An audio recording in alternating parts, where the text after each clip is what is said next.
কি বিয়া করলি বাবা মদন, 14 গোষ্ঠী খাওয়াইলি সদন।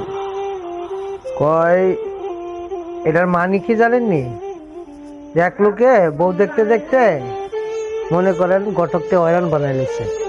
তো ঘটক লাগ কইরা তার এক ছেলেরে মেয়ে সাজায় দেখাইছে। দেখানোর পরে তার তো পছন্দ হয়েছে, হওয়ার পরে এটা বিয়া করছে। বিয়া করার পরে যখন বাসর রাত করতে গেছে না, তখন তাও ছেলে সেও ছেলে, এক ছেলেরে দিছে কাম করিয়া। দেওয়ার পরে পরের দিন সকালে উঠে কেমনে করবো যে বউ আমারে কাম করে দিছে, মানে খুব দ্রুত বিষয় টিসা লইয়া 1 সপ্তাহের ভিতরে মনে করেন প্রবাসে আইসা বসছে। আইসা আর বাড়িতে খবর টবর নেয় না। তখন বউ চিন্তা করছে কিরে এর কাছে বিয়া বইলাম, তাই কিন্তু সাথ পাইলাম না, বিয়ার ঠিকঠাক বিচারটা করে নি। বিয়া কইতাছে আম্মা তাই ওই রুজিনারে দেন না, আমার লগে থাকতো ননদরা আর কি দিছে। পরে ননদরে দিছে কাম কইরা, তো ননদ শর্মে কইতারে নাই। পরের দিন কই কি মা আমি যাইতাম না, তুই যা।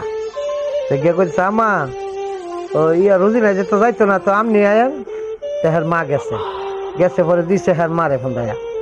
দেওয়ার পরে কইতাছে সকালবেলা উঠটা পুতরে ফোন দিয়া, কি বিয়া কইরা থুয়ে গেলি বাবা মদন, খাওয়াইলি 14 গোষ্ঠী সদন। কইস না গো মা দুঃখের কথা, আইজ জানে আমার হুগার ব্যথা।